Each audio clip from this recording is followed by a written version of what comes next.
Pulivendula Vontimitta ZPTC ఎన్నికలు ప్రస్తుతం రాష్ట్ర వ్యాప్తంగా కూడా జరుగుతున్నటువంటి ప్రధానమైనటువంటి చర్చ ఈ రెండు పోలింగ్ కేంద్రాలకు సంబంధించి జరుగుతోంది. అంటే ఈ రెండు చోట్ల జరిగేటువంటి జెడ్పీటీసీ ఎన్నికలకు సంబంధించి జరుగుతోంది.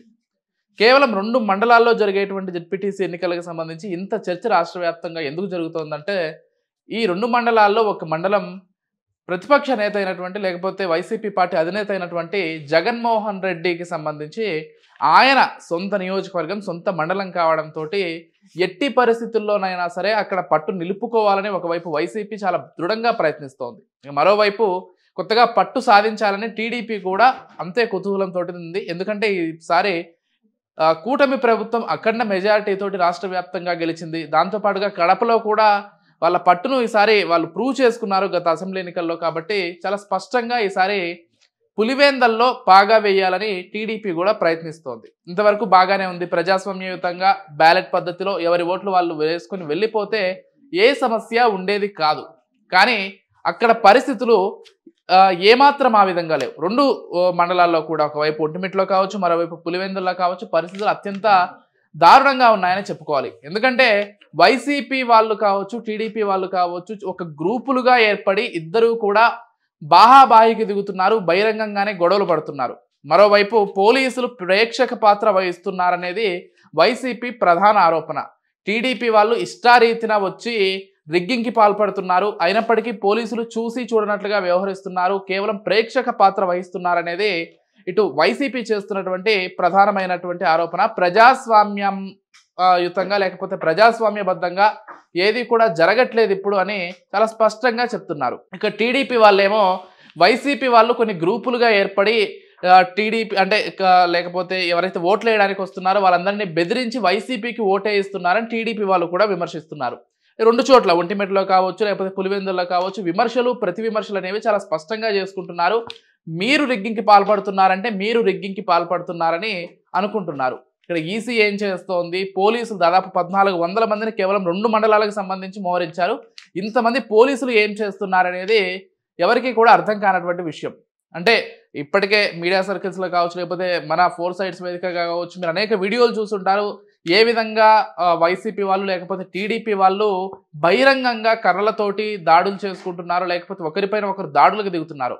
కొద్దిసేపటి క్రితం ఒంటిమిట్టలోని 2 పోలింగ్ కేంద్రాల్లో ఓటింగ్ కూడా ఆగిపోయింది. అంటే కొంతమంది లోపలికి చొచ్చుకుని వెళ్లే ప్రయత్నం చేయడంతో ఈసీ అక్కడ ఓటింగ్ ని కూడా ఆపేసింది. దీన్ని బట్టి అర్థం చేసుకోవచ్చు ఎంత దారుణంగా పరిస్థితి ఉంది అనేది. అంటే ప్రజాస్వామ్యబద్ధంగా జరగాల్సినటువంటి ఎన్నికకి సంబంధించి ఈ విధంగా ఇంతమంది పోలీసులు ఇంత మీడియా ఉండగా కూడా ఈ విధంగా జరుగుతోందంటే అసలు అక్కడ ప్రజాస్వామ్యం నిజంగానే ఉందా లేదా అనేటువంటి ప్రశ్నలు కూడా తలెత్తుతున్నాయి. ఇక వైసీపీ వాళ్ళైతే చాలా స్పష్టంగా చెప్తున్నారు.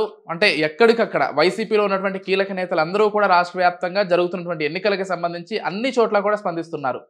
ఇప్పటికే అంబటి రాంబాబు విజయవాడ దగ్గర ఆయన మోకాళ్ళ మీద కూర్చొని నిరసన వ్యక్తం చేస్తున్నారు. ప్రజాస్వామ్యయుతంగా జరగట్లేదని. ఉదయాన్నే అంటే పోలింగ్ మొదలైనటువంటి కొద్దిసేపటికే అవినాష్ రెడ్డిని అరెస్ట్ చేశారు, ఆ తర్వాత మళ్ళీ రిలీజ్ చేశారు. వైసీపీ వాళ్ళేమో అంటే పోలీసులు భయపడి రిలీజ్ చేయడం జరిగింది. ఎందుకంటే వైసీపీ కార్యకర్తలు అధర్మంగా కావాలని అవినాష్ని అరెస్ట్ చేయడంతో వైసీపీ కార్యకర్తలు అందరూ కూడా పోలీస్ స్టేషన్ ముందు బైఠాయించడంతో అవినాష్ని వదిలేశారు. లేకపోతే ఇంతకంటే దారుణంగా ఉండేదని వైసీపీ వాళ్ళు కూడా ఆరోపిస్తున్నారు. కేవలం అంబటి రాంబాబు అవినాష్ వీళ్ళు మాత్రమే కాదు, దాదాపు వైసీపీ కీలక నేతలు అందరూ కూడా ఇప్పటికే మీడియా ముందుకు వచ్చి లేకపోతే బహిరంగ వేదికల పైన వాళ్ళు కామెంట్ చేస్తున్నారు అసలు ప్రజాస్వామ్యం పూర్తిగా చచ్చిపోయిందని. మరోవైపు టీడీపీ ఏమో ప్రజాస్వామ్యబద్ధంగా జరిగినటువంటి మొట్టమొదటి ఎన్నికగా దీన్ని అభివర్ణిస్తున్నారు. అంటే పులివెందులలో ఇప్పటి వరకు కేవలం అరాచకంగా లేకపోతే రిగ్గింగ్ చేసి మాత్రమే గెలిచేవాళ్ళు. కానీ మొదటిసారిగా ప్రజాస్వామ్యబద్ధంగా ఓటింగ్ జరిగింది. అక్కడ పోలీసులు లేకపోతే ఈసీ పూర్తి స్థాయిలో పకడ్బందీగా అక్కడ ఎన్నికలు నిర్వహిస్తున్నారని టీడీపీ వాళ్ళు చెప్తున్నారు. కానీ క్షేత్రస్థాయిలో మాత్రం గొడవలు జరుగుతున్నాయి లేకపోతే రిగ్గింగులు జరుగుతున్నాయి అనేది చాలా స్పష్టంగా కనిపిస్తోంది. అంటే చాలా వీడియోలు ఇప్పటికే వైరల్ అవుతున్నాయి జరుగుతున్నటువంటి ఎన్నికలకు సంబంధించి. ఒకవైపు ఒంటిమిట్టలో కేవలం 24,000 మంది ఓటర్లు, మరోవైపు ఇటు పులివెందులలో కేవలం 10,601 మంది ఓటర్లు మాత్రమే. ఇంతే అక్కడ ఉన్నటువంటి ఓటర్లు. దాదాపు ఒకవేళ ఉదయం నుంచి చూసుకున్నా కానీ సాయంత్రం 5కి మళ్ళీ ఇప్పుడు ముగిసిపోతోంది ఎన్నిక. అంటే పోలింగ్ కూడా పూర్తవబోతోంది. అంటే ఇంత తక్కువ మంది ఓటర్లు ఉన్నప్పటికీ ఇంత రచ్చ జరుగుతుంటే పోలీస్ వ్యవస్థ ఏం చేస్తుంది అనేటువంటి ప్రశ్నలు అయితే సర్వత్రా వినిపిస్తున్నాయి. టీడీపీ వాళ్ళు తప్పు చేశారా, వైసీపీ వాళ్ళు తప్పు చేశారా, ఇదంతా కూడా తర్వాత విచారణలో తేలుతుంది. కానీ ఏది జరగకుండా అంటే ఎటువంటి రభస జరగకుండా ఎన్నికలను నిర్వహించాల్సినటువంటి ఈసీ కావచ్చు, పోలీస్ వ్యవస్థ కావచ్చు ఎక్కడైనా విఫలమైందా అనేటువంటి ప్రశ్నలు కూడా తలెత్తుతున్నాయి. చూద్దాం అంటే మరికొద్దిసేపట్లో ఇప్పటికి 5 గంటలకి పోలింగ్ కూడా పూర్తయిపోయింది కాబట్టి ఏం జరుగుతుంది ఏంటి దీనిపైన మరి ఈసీకి ఫిర్యాదు చేసే అవకాశం ఉందా? వైసీపీ వాళ్ళు రేపు రిజల్ట్స్ ఏ విధంగా రాబోతున్నాయి, రిజల్ట్స్ వచ్చిన తర్వాత ఎవరి రియాక్షన్ ఏ విధంగా ఉండబోతోంది, ఇవన్నీ కూడా ప్రస్తుతం చర్చనీయాంశంగానే మారాయి. కాకపోతే ప్రజాస్వామ్యం ఓవైపు పంతం ఓవైపు అన్నట్లుగా ప్రస్తుత ఎన్నికలు జరుగుతున్నాయి. మరి ప్రజాస్వామ్యం గెలుస్తుందా పంతం గెలుస్తుందా అని ప్రజలందరూ కూడా చాలా ఉత్కంఠగా గమనిస్తున్నారు. కేవలం 2 మండలాలకు మాత్రమే పరిమితం కాలేదు ఎన్నిక, రాష్ట్ర వ్యాప్తంగా ప్రతి ఒక్కరూ కూడా అత్యంత జాగ్రత్తగా గమనిస్తున్నారు అక్కడ ఏం జరుగుతుందో అనేది.